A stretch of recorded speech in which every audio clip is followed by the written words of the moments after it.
नमस्ते सभी को। होप सो आप सभी लोग अच्छे होंगे, स्वस्थ होंगे, प्रसन्न होंगे। आज फिर से आप लोगों के बीच में एक जानकारी लेकर के मैं रंजना श्रीधर, योगा टीचर, आर्य योग स्थली उत्तरकाशी से हमेशा मैं आप लोगों के सामने कुछ ना कुछ इम्पॉर्टेंट इंफॉर्मेशंस लेकर आती हूँ। हमेशा हेल्थ को लेकर के या फिर योग को लेकर के, हमारे जीवन को लेकर के। देखा जाए तो हमारे पूरे जीवन में इम्पोर्टेंट भी तो यही है। इसके अलावा अगर हम सेकंड प्रायोरिटी अन्य कामों को दे सकते हैं, बट पहला जो इम्पोर्टेंट जो काम है हमारे जीवन में वो है इस ह्यूमन पर्सनैलिटी पर काम करना। मैं हमेशा ये चीज़ दोहराती हूँ। बहुत लोग सोचते होंगे, कहते होंगे कि हमेशा एक ही बात रिपीट करती हूँ। अच्छी बात है। जब तक एक बात हमारे अंदर गहरे हमारे शरीर, मन और हमारी आत्मा तक बैठ ना जाए, सध ना जाए, हमारे वो बात वो कर्म में ना आ जाए, जब तक तब तक वो बात हम दोहराते रहें, कोई बात नहीं। इसमें कोई समय की वेस्टेज नहीं है, कोई हम समय की हानि नहीं है, अच्छी बात है। तो आज भी मैं फिर से वही, हमारा योग का सब्जेक्ट, हमारा जो कि मानव जीवन से संबंधित है, मानव के जीवन से संबंधित है, योग, जिसमें निरंतर हमें उस पर काम करना चाहिए, अपने ऊपर योग के द्वारा योग का अभ्यास करना चाहिए डेली हर किसी को। आज मेरा एक प्रश्न है आप सभी से, आप सभी जो इस बात को सुन रहे हैं, कि क्या आप डेली योग अभ्यास करते हैं? अगर आप करते हैं या नहीं करते हैं तो ज़रूर आप लोग उत्तर दें, कमेंट में जवाब दें, बताएं, कुछ भी जैसा भी है। हम इंसानों को ना हमेशा एक पर्सनालिटी लेकर के चलना चाहिए, टू फेसेस नहीं लेने चाहिए हमें। हम जैसे हैं वैसे ही दिखें। अगर हमने नहीं किया तो नहीं किया, कोई बात नहीं, इसमें कोई आ, हमारी इंसल्ट की बात नहीं है, हमारा अपमान या हम छोटे नहीं हो जाएंगे।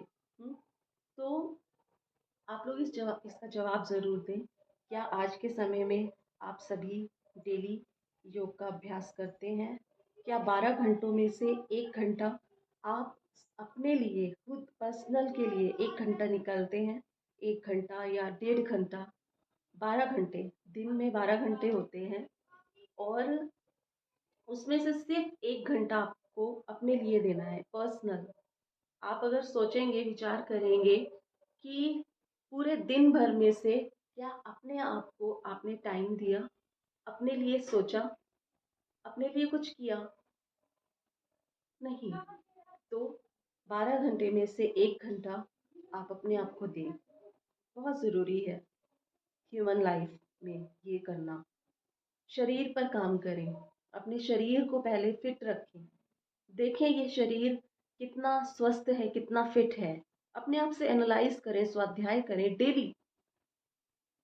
परमहंस योगानंद जी कहते हैं, हमें नित्य डेली रात को सोने से पहले अपना स्वाध्याय करना चाहिए। ध्यान में बैठ करके, आंख मूंद करके अपने बारे में चिंतन करना चाहिए कि आज हमने पूरा दिन में 12 आवर्स में से क्या, उसमें क्या किया, क्या उसमें से कितना जो था बहुत इम्पोर्टेंट था, कितना जो नहीं किया, मतलब कितना, वो सब चीज़ें स्वाध्याय करनी चाहिए। हमें सोचना चाहिए हमने आज किसी के बारे में कुछ, किसी को हर्ट तो नहीं किया, किसी का दिल तो नहीं दुखाया पूरे दिन की। एक हमारी जो दिनचर्या होती है, हमारी जो पूरी एक्टिविटी होती है डे की, उसमें तो हमें डेली योग करना चाहिए। योग अभ्यास सभी को मैं हमेशा बोलती हूँ, सभी को योग करना चाहिए। योग का अभ्यास डेली, आसनों का अभ्यास शरीर की फिटनेस के लिए, प्राणायाम का अभ्यास हमारे भीतर हमारी इम्यूनिटी को बढ़ाने के लिए, हमारी श्वास, जो हमारी जो श्वास की जो एक सिस्टम है हमारा ब्रीदिंग सिस्टम, उसको ठीक रखने के लिए बहुत से लोग इस समय में बहुत सारी बीमारियों से जूझ रहे हैं। ऐसी बीमारियों से जो चुटकियों में ठीक हो सकती हैं। मतलब चुटकियों में मैं इसलिए कह रही हूँ, सिर्फ 1 घंटा दे करके आप अपनी छोटी बड़ी हर बीमारी को दूर कर सकते हैं।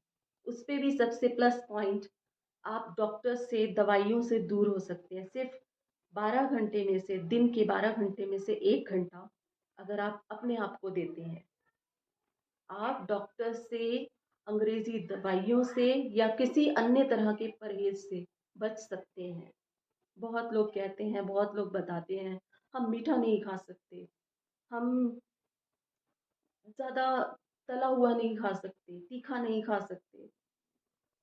मतलब लोगों के लिए आज के जीवन में, उनके आज के समय में, उनके जीवन में आज वो साधारण घर का खाना तक नहीं खा पा रहे हैं, सिर्फ बीमारियों की वजह से।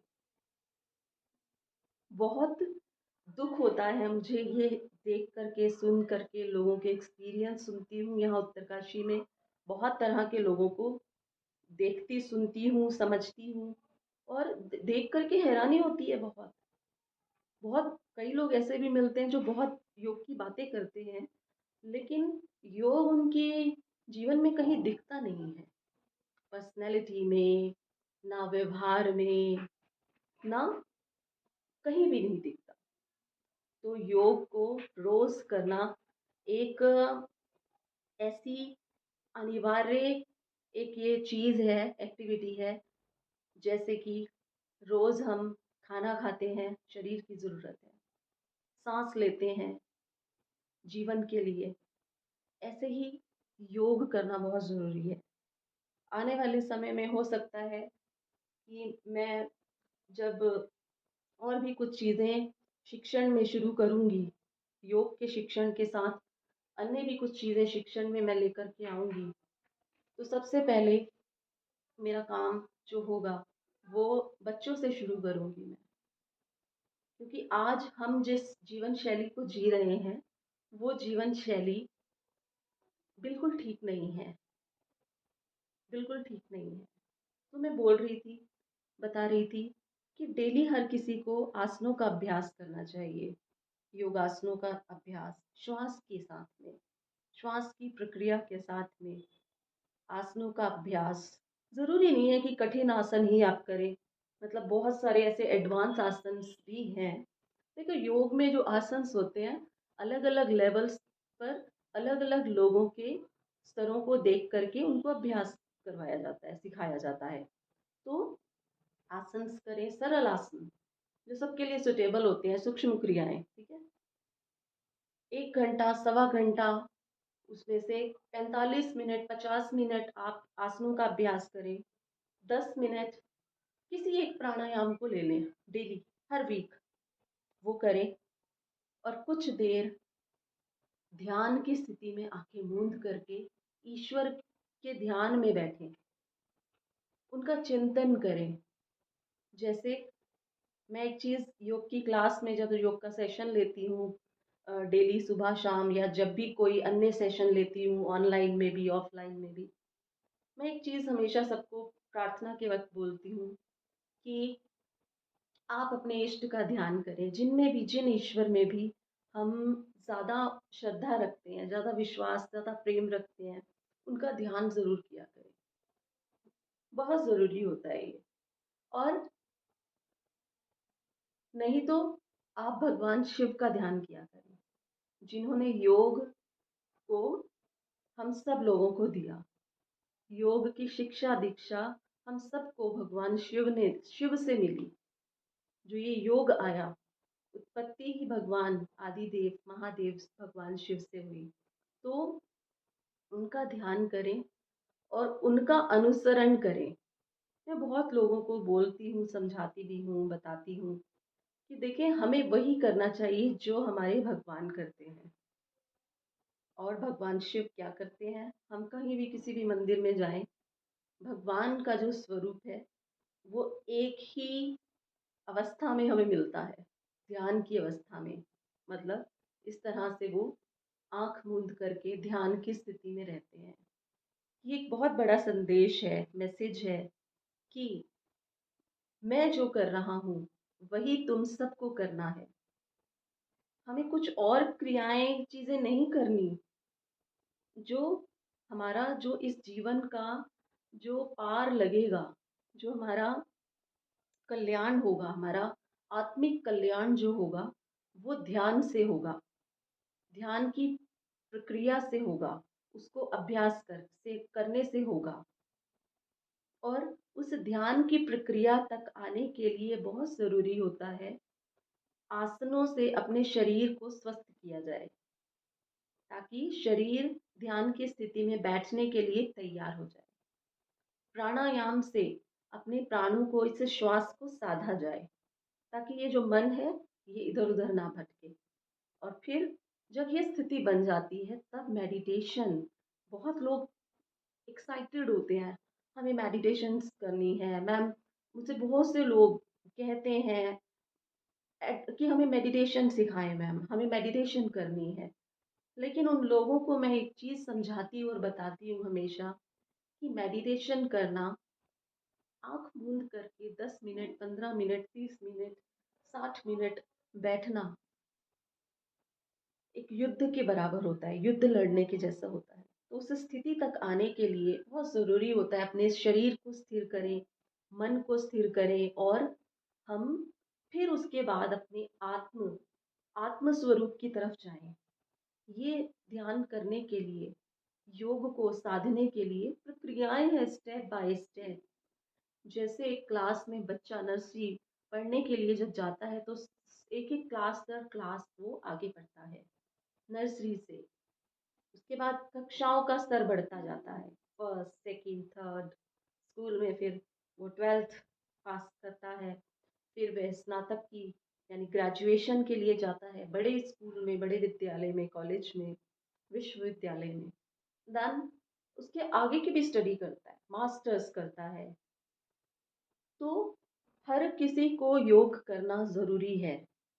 अगर आप योग और ध्यान को अपने जीवन में नहीं लाएंगे तो अपने इस जीवन की आप हानि कर रहे हैं। अपने समय को, अपनी सब चीज़ों को आप वेस्ट कर रहे हैं। सो आज का मेरा मैसेज, संदेश यही है आप सबके लिए कि योग और ध्यान अपने इस जीवन का आत्म कल्याण करने के लिए एक अनिवार्य एक कर्म है जिसे करना है। कृष्ण ने कर्मशील होने के लिए हमें समझाया, बताया, गीता का इतना बड़ा उपदेश दिया। कर्मशील कौन सा कर्म? वह कर्म जो हमारे इस संसार से जाने के बाद भी हमारी आत्मा का संस्कार बनकर हमारे साथ जाता है। ये जितने कर्म कर रहे हैं ये खत्म हो जाएंगे यहीं पर ही। तो ये आज का एक स्पेशल मैसेज आप लोगों के, विशेष आप इस पूरी बात को देखिए, शुभ विचारों को, ये जो जितनी चीजें आपसे मैंने शेयर की आज, ये सारी चीजें शुभ विचारों में आती हैं। हमारे हमको जागृत करती हैं, हमें अवेयर करती हैं, अवेकन करती हैं। तो इसे सुने, बार बार सुने, कोई बात नहीं। तो एक विचार जब तक हमारे कर्म में शामिल ना हो जाए, हमारी आदत में ना शामिल हो जाए, उसे रिपीट करके बार बार हमें सुनना चाहिए। ठीक है, हमारे दो कान इसीलिए दिए हैं भगवान ने कि इनसे ज्यादा से ज्यादा सुना जाए, और एक मुख, एक माउथ हमें इसलिए दिया है ईश्वर ने कम बोले, पहले सुने लोग, सुने सबसे ज्यादा, बोले बाद में। तो ये दो कान हमें सुनने के लिए ज्यादा से ज्यादा। तुलसीदास जी तो बहुत अच्छा बोलते हैं, कहते हैं रामचरितमानस में कि हे प्रभु, हे श्री राम, काश मेरे हजारों कर्ण होते, बहुत ज्यादा, ताकि मैं उन कर्णों से ज्यादा राम कथा को सुन पाता और अपना आत्म कल्याण कर पाता। तो देखिए कितनी बड़ी बात। तो हम दोबारा दोबारा सुने, रिपीट करके, जब तक वो बात, वो अच्छा कर्म, अच्छी बात जो हमारे लिए अच्छी है, हमारे शरीर के लिए अच्छी है, मन के लिए अच्छी है, हमारे आत्मिक जागरण के लिए है, उसे जब तक ना आ जाए हमारी आदतों में, हमारी हैबिट्स में, कर्म में, तब तक उसे सुने दोबारा। तो उसके बाद में फिर नेक्स्ट चीज़ पर हम बढ़े, तभी नई नई चीज़ें नहीं कि बहुत सारे विचार ले लिए, नहीं, एक विचार जिसके लिए हमें बताया जाता है, हमें जागरूक किया जाता है, बार बार रिपीट करके। आप लोगों को भी मैं ये इसलिए बताती हूँ, मेरे जीवन का अनुभव है ये, कि तभी वो चीज़ अच्छी बात हमारी हमारे जीवन में, हमारी हमारे कर्म में, हमारी दिन की एक्टिविटीज में आ पाती है। ठीक है, तो आप सब योग किया करें, योग का अभ्यास नित्य किया करें, सूरज उगने से पहले उठ जाया करें, क्योंकि जो सूर्य उगने से पहले उठ जाता है वह सूर्य के समान ऊर्जा को ले पाता है। ठीक है, तो आज का आप सब लोगों के लिए मैसेज यही था कि आप सबने योग करना है, डेली करना है। ये एक हमारा भक्ति कर्म से जुड़ा हुआ एक बहुत आवश्यक कर्म है, जिसे हमें आज करना ही है। आज नहीं किया तो कल, परसों, नरसों, कुछ महीनों में, कुछ सालों में, तब भी नहीं तो किसी और बारी में करना पड़ेगा। ठीक है, तो यही आप लोगों के लिए आज एक संदेश था। आप लोग स्वस्थ रहें, ऐसी प्रार्थना करती हूँ। आप लोग प्रसन्न रहें और औरों को भी स्वस्थ और प्रसन्न रहने के लिए मोटिवेट करें, लेकिन पहले शुरुआत अपने आप से। जब आप पक्के हो जाएं उस चीज़ में, फिर दूसरों को कहें, वो बात ज़्यादा असरकारी होती है। तो धन्यवाद, थैंक यू, नमस्ते।